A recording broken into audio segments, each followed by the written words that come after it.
은혜의 하나님 아버지, 언제나 나와 함께 하시니 감사합니다.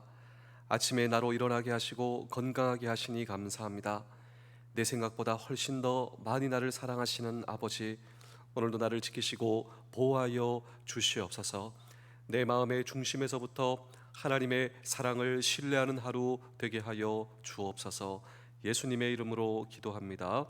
아멘. 찬송가 322장을 함께 찬양하겠습니다.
예레미야 37장 1절에서 2절입니다. 요시아의 아들 시드기야가 요야김의 아들 고니아의 뒤를 이어 왕이 되었으니 이는 바벨론의 느부갓네살 왕이 그를 유다 땅의 왕으로 삼음이었더라. 그와 그의 신하와 그의 땅 백성이 여호와께서 선지자 예레미야에게 하신 말씀을 듣지 아니하니라. 아멘. 실제로 이런 여인이 있었는데 이런 여인도 사랑받을 수 있을까요? 이 여인은 몸을 파는 여인이었습니다. 그런데 이 여인을 아내로 맞이한 남편이 있었습니다. 그런데 딸을 낳았는데 이 딸은 남편의 딸이 아니었습니다. 곧이어 아들을 낳게 되었는데 이 아들도 남편의 아이가 아니었습니다. 그 아내는 남편을 버리고 애인과 더불어 타향에서 방랑 생활을 하게 되었습니다. 그리고 그 아내는 그 애인으로부터 또 버림을 받게 되었습니다. 저는 오늘 이 설교의 제목을 나 같은 바보도 사랑받을 수 있나요? 이 여인도 정말 사랑받을 수 있을까요? 그런데 놀라운 사실이 일어났습니다. 놀라운 사실은 다시 창부가 되었던 이 아내를 남편이 찾아왔습니다. 모든 이 여인이 진 빚을 대신 갚아주고 그녀를 데리고 왔어요. 그리고 다시 그녀를 아내로 삼고 가정생활을 해 나가는 것입니다. 여러분, 이 이야기가 누구의 이야기입니까? 예, 바로 호세아 선지자의 이야기입니다. 이 아내는 고멜이라고 하는 여인입니다. 그런데 단순히 이것은 호세아 선지자 그리고 고멜 아내 이야기로 끝나는 것이 아니라 이것이 성경의 스토리로 있는 이유는 하나님과 이스라엘의 관계를 설명해 주기 위해서. 여러분, 이 고멜이 자기의 몸을 팔고 또 애인과 더불어서 이 남편을 버리고 도망갔던 이 모든 스토리는 우상 숭배하고 있는 이스라엘, 하나님의 백성이지만 그럼에도 불구하고 하나님을 섬기는 것이 아니라 우상 숭배하고 있었던 이스라엘을 가리켜 여러분 두 마음을 품은 이 아내의 이야기로 성경은 우리에게 이야기를 하고 있는 것입니다. 그럼에도 불구하고 놀라운 사실이 이렇습니다. 그들을 끝까지 사랑하시고 용서하시고 인내를 갖고 계시는 하나님, 그리고 이것은 하나님과 이스라엘과의 관계에서만 끝나는 것이 아니라 부정한 아내의 몸값을 지불하고 다시 자유케 하면 하나님께서 그리스도의 십자가의 고난으로 오늘 저와 여러분들의 죄값을 지불하시고 죄로부터 자유케 하여 주시는 나를 향한 하나님의 놀라운 사랑을 오늘도 우리에게 증거하신 것, 이것이 바로 오늘 이 성경 본문의 이야기다라고 하는 것입니다. 오늘 성경 본문은 유다 왕조의 의식과 그리고 그들을 향한 끝없는 하나님의 사랑과 자비를 여실히 보여주시는 하나님, 오늘 본문을 통하여서 하나님께서 우리에게 주시는 이 놀라운 사랑, 오늘도 사랑을 주시는 하나님, 그 하나님은 어떤 하나님이신가라고 하는 질문을 오늘도 우리는 이 성경 본문 속에 던지고 함께 주의 음성을 들을 때 첫 번째로 완악한 유다 왕조입니다. 왜 그렇게 되었을까요?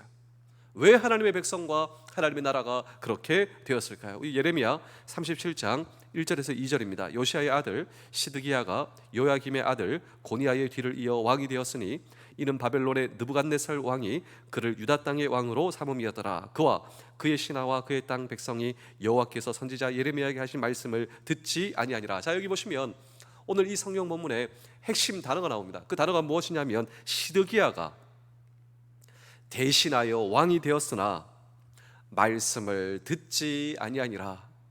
시드기야가 왕이 되었습니다. 그럼에도 불구하고 하나님의 말씀을 듣지 아니하는 이 왕은 애굽을 의지합니다. 지금 하나님의 뜻은 바벨론을 통하여 징계하시는 그 징계를 받아들이라. 그리고 하나님을 의지하라. 그러면 회복, 하나님의 약속은 너희를 회복하리라. 그런데 하나님의 말씀을 듣는 것이 아니라 오히려 애굽과 내통하고 애굽을 의지하는 시드기야 왕. 그런데 그가 그렇게 선택을 한 이 선택의 이유는 하나님보다 애굽의 군사력을 의지합니다. 하나님보다 이 인본주의로 가득 찬 애굽의 문화를 의지합니다. 더 사랑하고 의지한 까닭이었다. 명확하게. 그래서 하나님의 말씀을 듣지 아니하였다. 그러므로 우리 사랑하는 성도 여러분, 장병 여러분, 군가족 여러분, 우리가 세상에 빠지면 빠질수록 우리의 신앙은 강팍해질 수밖에 없다라고 하는 사실, 오늘 저와 여러분들은 하나님의 말씀을 듣고 계십니까? 내 인생의 길과 진리와 생명이 되어 있습니까? 그렇습니다. 오늘도 우리는 하나님의 말씀으로 돌아오는 우리 모두 되실 수 있기를 주의 이름으로 축복합니다. 그래서 이 시드기야는 하나님의 말씀을 놓치니 모든 것을 놓치는 사람이 되었습니다. 하나님의 말씀을 놓치면, 아니 하나님의 말씀을 붙들면 모든 것을 얻을 수 있다라고 하는 이 성경의 교훈을 저와 여러분 얻으실 수가 있어야 한다라고 하는 것입니다. 말씀을 잃으면요, 모든 분야의 감각을 상실하게 됩니다. 내가 높아져요. 내 안목과 내 시각과 내 경험과 내 생각이 가장 우선순위가 됩니다. 그리고 이것이 내 주인이 되는 거예요. 하나님의 말씀을 붙들 때 하나님께서는 우리에게 보여주시고 우리에게 인도하여 주시고 우리를 깨닫게 해주신다. 우리 예레미야 37장 2절을 다시 한번 읽겠습니다. 그와 그의 신하와 그의 땅 백성이 여호와께서 선지자 예레미야에게 하신 말씀을 듣지 아니하. 자, 하나님의 말씀으로 여러분 분별치 못합니다. 한번 보실까요? 하나님께서 예레미야에게 주신 그 예언과 말씀이 모두 이루어진 것입니다. 지금 바벨론의 침공, 하나님의 말씀의 예언이 이루어졌다라고 하는 사실, 그것은 하나님의 말씀이 진리다라고 하는 사실을 그들은 알고 있었다라고 하는 것이죠. 그런데 거짓 선지자의 정책, 자, 우리는 침공받지 않는다, 우리는 지지 않는다라고 하는 거짓 선지자의 정책만을 듣기를 즐기고 진리의 음성을 듣기를 외면하는 그 악행을 저지른 시드기야와 그리고 고관들, 오늘 저와 여러분도 하나님의 말씀입니다. 말씀으로 돌아와 오늘도 하나님께서 우리를 인도하시는 길과 진리와 생명의 놀라운 인생이 우리 모두의 인생. 그래서 다윗을 한번 보실까요? 이 다윗은 골리앗을 이겼다. 저는 여기에 우리의 포커스가 담겨지기보다 어떤 상황에서도 진리의 하나님 말씀 앞에 무릎 꿇을 수 있었던 자가 다윗이었습니다. 다윗, 진리의 하나님의 말씀 앞에 내 모든 인생의 무릎을 꿇을 수 있는, 그때 진리의 하나님의 말씀이 저와 여러분들을 인도해 주시지 않겠습니까? 오늘도 진리의 하나님의 말씀 앞에 우리의 인생의 무릎을 꿇고 오늘도 하나님께서 내 인생의 주인이십니다 라고 고백할 수 있는 우리 모두 되실 수 있기를 주의 이름으로 축복합니다. 그런데 그와 반대로 하나님의 말씀 앞에 무릎을 꿇을 수 없었고, 그리고 하나님의 말씀을 듣지 않았던 이 시드기야의 교훈이 오늘도 우리를 깨우고 있는 것입니다. 두 번째로 완악한 인생의 불순한 희망입니다. 예레미야 37장 3절입니다. 시드기야 왕이 셀레미야의 아들 여후갈과 마세야의 아들 제사장 스바냐를 선지자 예레미야에게 보내 청하되 너는 우리를 위하여 우리 하나님 여호와께 기도하라 하였으니, 자, 이 위기가 있습니다. 왜 위기냐면 내가 의지하고 이제 애굽이 우리를 도와줄 것이다. 근데 그 애굽의 군대가 이제 깨져 버렸습니다. 시드기야 왕의 희망이 사라져 버린 거예요. 지금 예레미야에게 사람을 보내요. 지금 우리를 위해서 기도해 달라, 부랴부랴. 자, 37장 4절도 읽어보실까요? 그때에 예레미야가 갇히지 아니하였으므로 백성 가운데 출입하는 중이었더라. 자, 이 동일한 위기 속에서 전혀 다른 반응을 하였던 한 명의 왕, 히스기야 왕이 우리에게 지금 대비되고 있습니다. 히스기야 왕은 이사야에게 부탁하여 민족의 비전과 개인의 희망을 얻은 적이 있는데, 똑같이 이 민족의 위기 가운데 이 시드기야 왕은 예레미야에게 기도해달라, 히스기야 왕도 마찬가지입니다. 이사야 선지자에게 기도해달라. 그런데 차이가 있었는데, 첫 번째로 시드기야 왕 그 자신은 하나님께 기도하지 않았다라고 하는 것입니다. 반면에 히스기야 왕은 온 백성과 더불어 이사야와 함께 하나님 앞에 기도했습니다. 그리고 시드기야 왕은 이게 대조예요. 정작 자기 자신은 기도하지 않았던 왕과 온 백성과 더불어 하나님께 기도했던 왕, 이게 대비되지 않습니까? 또 뿐만 아니라 시드기야 왕은 회개하지 않았습니다. 그런데 이 시드기야 왕은 회개하지 않았고 이 히스기야 왕은 철저하게 하나님 앞에 자기 자신이 회개하였다라고 하는 것입니다. 또 세 번째로 두 마음을 품은 것이 드러났습니다. 애굽에서 원병이 온다는 소식을 듣고 이 시드기야 왕은 금세 갈대아인이 우리를 떠나리야라고 히히 낙낙하는 이 시드기야의 모습, 우리 예레미야 37장 5절 9절을 한번 보실까요? 바로의 군대가 애굽에서 나오매 예루살렘을 에워쌌던 갈대아인이 그 소문을 듣고 예루살렘을 떠났더라. 여호와께서 이와 같이 말씀하시니라. 너희는 스스로 속여 말하기를 갈대아인이 반드시 우리를 떠나리라 하지 말라. 그들이 떠나지 아니하리라. 자, 히스기야 왕은 하나님의 사랑과 능력 외에 의지할 것이 없다. 철저하게 자신을 회개하고 백성과 더불어 온전히 하나님을 의지하였지만, 시드기야는 애굽이 온다, 우리를 도와주러 온다, 그리고 이 바벨론의 군대가 떠나니 이제 우리는 살았다, 하나님을 의지하지 않는 것이죠.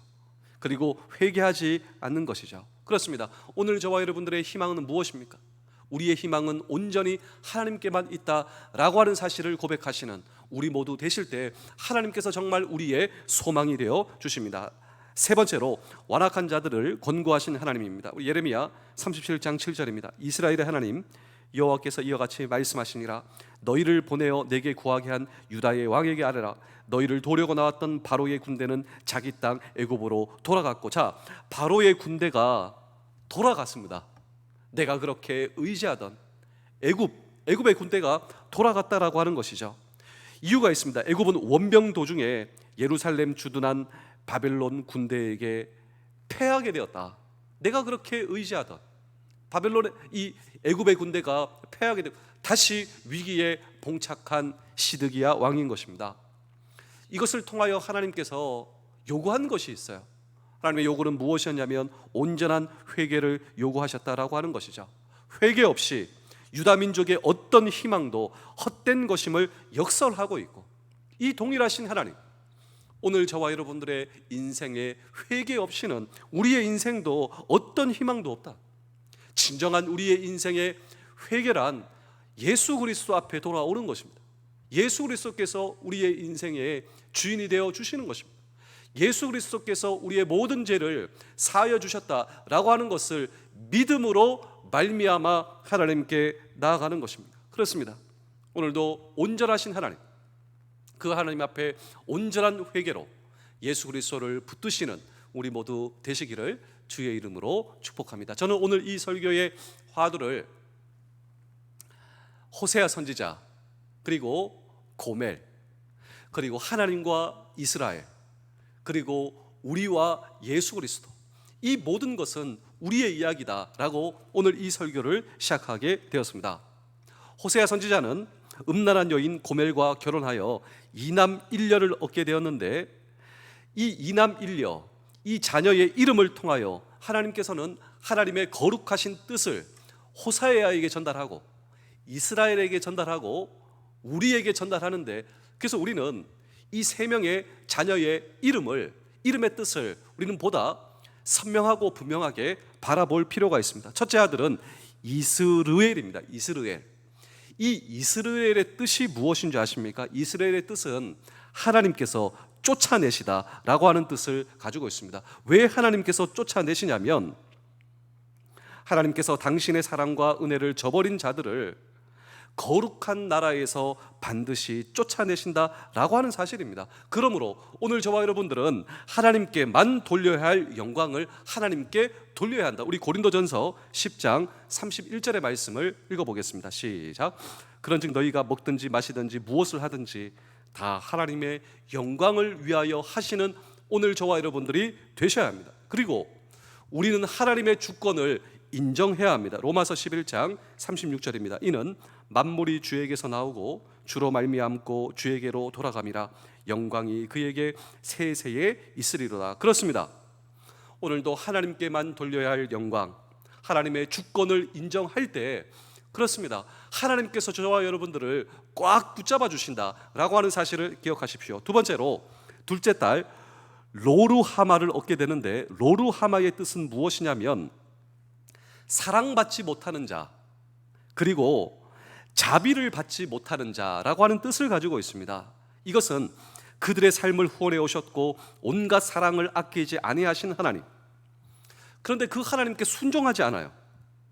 그렇다면 하나님의 사랑을 받을 수 없다라고 하는 것이죠. 그러므로 끝없는 하나님의 사랑을 기억하고 무한한 그리스도의 사랑을 오늘 저와 여러분 기억하셔야 됩니다. 우리 시편 103편 13절입니다. 아비가 자식을 불쌍히 여김같이 여호와께서 자기를 경외한 자를 불쌍히 여기시나니. 요한복음 13장 1절입니다. 유월절 전에 예수께서 자기가 세상을 떠나 아버지께로 돌아가실 때가 이른 줄 아시고 세상에 있는 자기 사람들을 사랑하시되 끝까지 사랑하시되. 그렇습니다. 오늘도 우리가 하나님의 사랑을 붙들 때 그 하나님의 사랑이 나를 붙들어 주시고 끝까지 사랑하시는, 오늘도 하나님을 바라보는 우리 모두 되실 수 있기를 주의 이름으로 축복합니다. 세 번째 아들 로암미를 얻게 되는데, 이 로암미의 뜻은 내 백성이 아니다라고 하는 뜻입니다. 이것은 죄가 하나님과 우리 사이를 끊어놓는다라고 하는 것이죠.